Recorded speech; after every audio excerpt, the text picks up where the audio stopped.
Welcome to this session on the role of directors, managers, and supervisors. This is Suzanne Metz, Return to Work Manager for Puget Sound Workers' Compensation Trust. In this session, we will discuss how you, as HR professionals, can train and guide your district supervisors to do their jobs in managing work injuries and recovering employees, and support your return to work program and human resources initiatives. This session is an introduction to the upcoming supervisor training that will be delivered next week.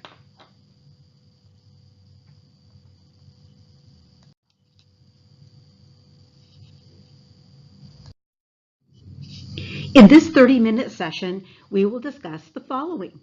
We will review again why supervisors are important stakeholders, and we'll go into more depth on how you can influence them without authority. You will be introducing them to the Workers' Compensation Trust, and as part of your district, they are members too.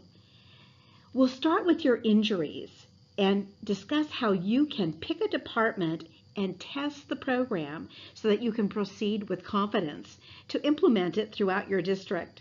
And we'll also show you how to use a supervisor training plan and the templates. Those templates are Supervisors Return to Work Analysis and the Supervisor's Guide to Work Injuries and Checklist.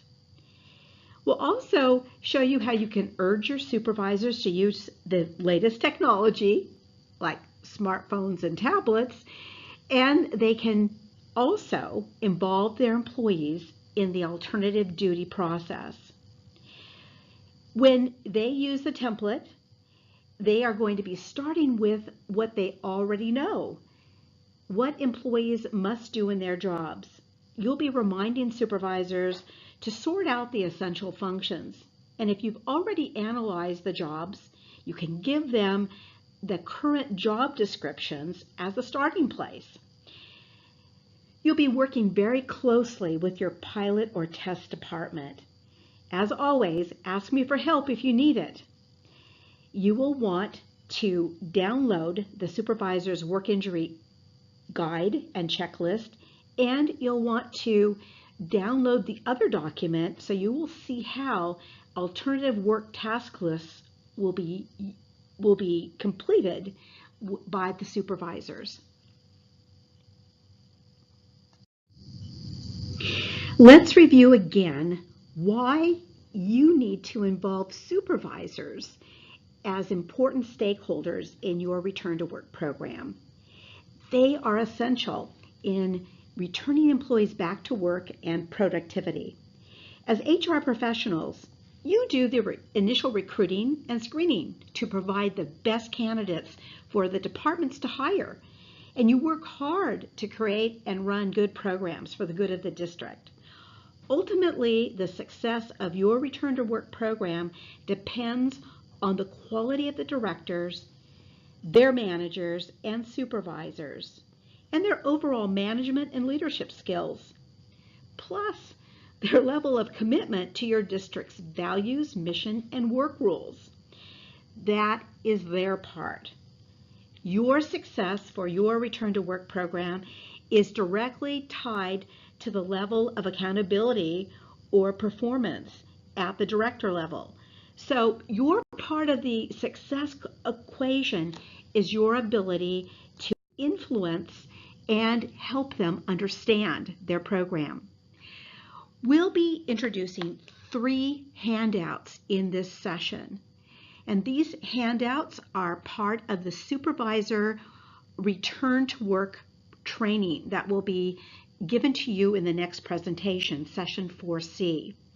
In this next session, we'll be giving you a complete done-for-you training template so that you can create a customized Safe Schools training video. So you'll be getting a PowerPoint, a recommended script that you can also edit, and instructions on how to record and create the training using PowerPoint, just as I did here for this presentation for you. So the next thing that we will look at are the actual documents. You will first see the Supervisor's Guide to Work Injuries and Checklist. You will need to review and make any edits to this document to reflect your instructions for your employees. So you do need to make some decisions. I recommend that you provide a paper copy of this document and paperclip a copy of your finalized supervisor guide to each employee work injury packet. That means there's no mistake. Whoever hands a work injury packet to an injured employee will be able to quickly review the procedures that you've established. They'll get everything right the first time, and this will ultimately make your life easier and get you better results. The second document that you've received with this session as a handout is a 4-page tool for supervisors to use in their departments. In a perfect world, they would take the time in their department or unit safety meeting and use this form in their supervisor training. So what will we do, because it's not often a perfect world? Well, we want you to urge them to use this document in your Safe Schools training. And you'll want to urge them and influence them to start building the unit culture to support injured or ill employees in their recovery at work. And we'll be discussing all of this as a preview and with the supervisor training next week. We will cover this document in depth more closely and more in depth with the actual supervisor training. Right now, simply know that you will be collecting in this process the department's completed supervisor's return to work analysis, and you will be using their alternate task worksheet to create alternate duty tasks to place in employee injury packets and to include in job offers or alternate work job offers in returning injured employees back to work. The other item that we've included, and this is one that you've seen before, is the alternate light duty task list sample, which we've introduced for custodian. The previous two documents are tied to this document in this way. They will help you get to this document or the light duty task list. Again, you'll put them in employee injury packets or formally offer alternative or transitional duty work. And so this document will be an attachment to an offer of light duty. As a quick review, we are using this one-page format for several reasons. One, a one-page document is quickly reviewed by the provider. This document is a supplement or attachment to the APF that the provider will complete and provide to you. The light duty or alternate duty task list is really specific. That makes it easy for the employee and the supervisor to understand and focus in a very positive way on what the employee can do and how the employee can contribute to the work group, although the employee is not working at full capacity. In our model, we are deliberately avoiding any potential conflict from union perceptions of crossing lines or taking another employee's job away. They can't make the argument that another position should be created. What you're doing with the light duty task list is focusing on the lightest tasks or work in the employee's job. And these are the tasks that will make the employee productive. The model of offering part-time alternative duty still allows the supervisor to arrange work or hire and fill for the heavier tasks from the substitute list. It allows the employee to have time for medical appointments and physical therapy appointments. And with the loss of earning benefits from the claim, they will have their part-time wages supplemented to approximate their regular earnings, so they will not suffer any loss of earning capacity. So this model does it all. And it also, most importantly, forces the supervisor and the department employees to focus on safety. And we'll show you how in just a few moments. Now for the important discussion. How do you influence without authority? Well, your plan must first include a brief presentation to those who are directing the district operations or departments. And this meeting can be arranged with your mentor or even presented by your mentor. You will need to do the preparation. So how will you do this? Well, the best way to influence without authority is to provide the directors and people down the line with simple, clear, consistent communication. You're going to be showing them through this program how they can be successful. You're going to be giving them well-defined and very doable goals, tasks, and deadlines, and you'll be helping them. Nothing that we're asking them to do is difficult or even time-consuming. You will need to put the emphasis on the district's values, goals, and mission consistently and frequently, and also remind them of what is expected of them as leaders.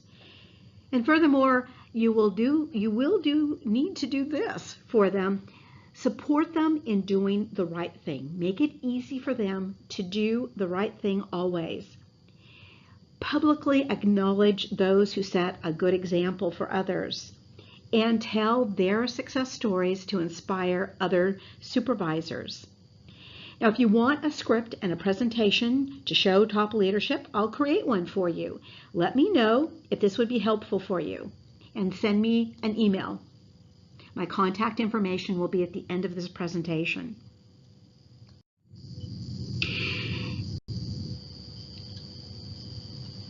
As an HR professional, you will need to plan the introduction of your plan to top leadership. And this is our recommendation for a successful and brief presentation to top leadership. You'll be showing them the supervisor checklist for work injuries, the one that you've already edited as your final or almost final copy. They want to see what you're going to be presenting to their supervisors. You'll also want to do the same, edit it, make it yours for the supervisor return to work analysis worksheet.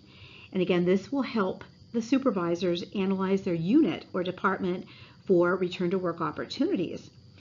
And it will help them and help you complete the return to work alternative task list. Now remember, the return to work alternative task list is what is placed into the employee work injury packet. So you'll probably want to include in your presentation a sample of the packet that you're going to be giving employees or giving to the supervisors to give to employees, or giving to the school principals to give to their employees. Later, we'll talk about integrating safety with the Return to Work program. And we'll discuss how a work culture can be changed. It does take time, and it does take a thoughtful plan. You'll need to slowly integrate and tie safety and return to work outcomes with supervisor performance. So this is a concept that you'll want to discuss thoroughly with your mentor and talk about how you'll roll this out in your future performance review or evaluations. It's just something to put on the to-do list. Now here's a brief introduction of the training modules that you will receive next week and that you can customize for your district. First of all, your directors, managers, and supervisors need to know that they're part of a self-insured workers' compensation trust. So we'll go into more detail about how the trust works in a very simple way that you can explain to them. And we will also be talking about the benefits of belonging to the Puget Sound Workers' Compensation Trust. Members of the Puget Sound Workers' Compensation Trust have agreed to rights and responsibilities, and we'll explain this to your supervisors. We'll show them that each school is a self-insured employer. Each district has a responsibility to be part of the trust. Rules have been set in the trust to share risk among members. This is something that state fund employers don't have. Each school district has a voting representative, a trustee, and you'll want to include the name of your trustee in the supervisor training. That's something that you'll be editing to make yours. Each district has input on trust management, and the school districts who are part of the trust, and that includes your district, has agreed to reduce costs with best practices, like return to work and post-offer pre-employment physicals. Districts are responsible for managing their claims for the good of the trust and the other trust members. So there's a lot of benefits. However, they do come with some responsibilities. Directors, managers, and supervisors will also be introduced to how their decisions and actions can impact the district in very real ways that vibrate and pass through the entire, it influences the entire district operations. They'll understand how preserving and retaining taxpayer dollars, which were intended for the education of their children, can remain in the education budget and not be diverted for unnecessary work injuries. They'll learn how that they can avoid putting their employees through unnecessary pain and suffering through their prevention of work injuries. They'll also learn how they can prevent unnecessary stress and financial hardship on their employees by bringing them back to work so that they can recover at work and still be productive. They will learn how they should be retaining and not squandering the human resources that you have carefully assembled, including your time. And also, they'll learn how they can lower overall district program expense through lower insurance rates and premiums.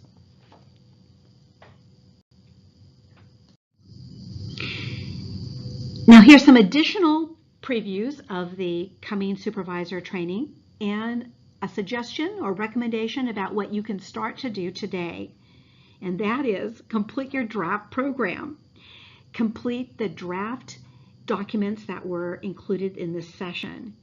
And most important, after completing this session, is pick a department and a supervisor who can put the training into action and test it for you.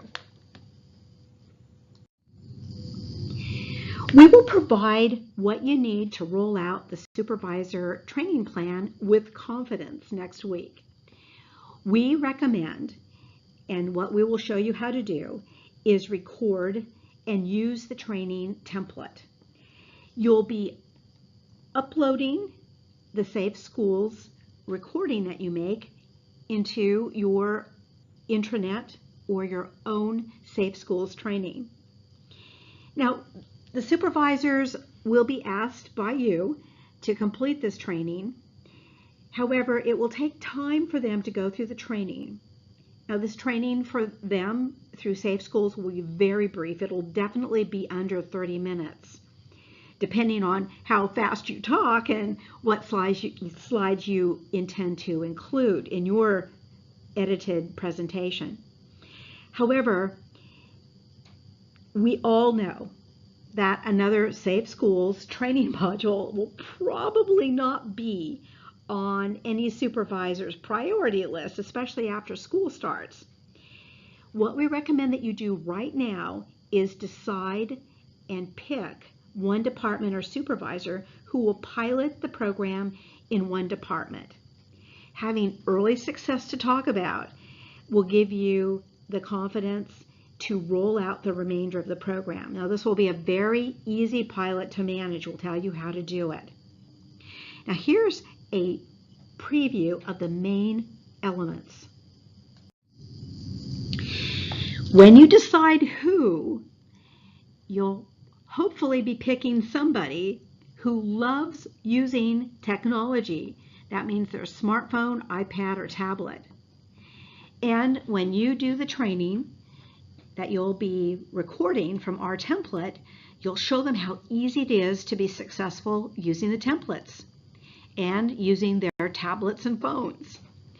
We recommend that you pick a leader in your district who really thrives on recognition, because that's the one big reward that you can give that leader is recognition for their achievement.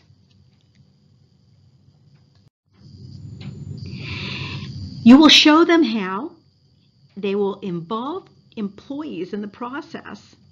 They'll get really easy rewards because it will be gratifying for them to show their employees and do the team building with their employees to make their units and departments even more successful. They will use the templates that we've already introduced and your recorded training because they'll be doing what they already do. They will be starting with what their employees must do in their jobs. Now, what you can do to help them when you set up the training and you pick your pilot director or supervisor or manager is you can provide them with the current job descriptions that already have the essential functions identified. That makes it easy for them to complete those templates. They will watch and record the work in a video or a series of photos to analyze. And we will be urging them to analyze these videos and photos with their employees in a department safety meeting. So what will they be doing in this very easy process? Well, the first thing they'll be doing is sorting out the essential functions of the job. And this is, again, very easy to do with the current job descriptions that you'll provide them. And one of the nice things about this is it's an easy way for you to have them verify your HR information in the job descriptions.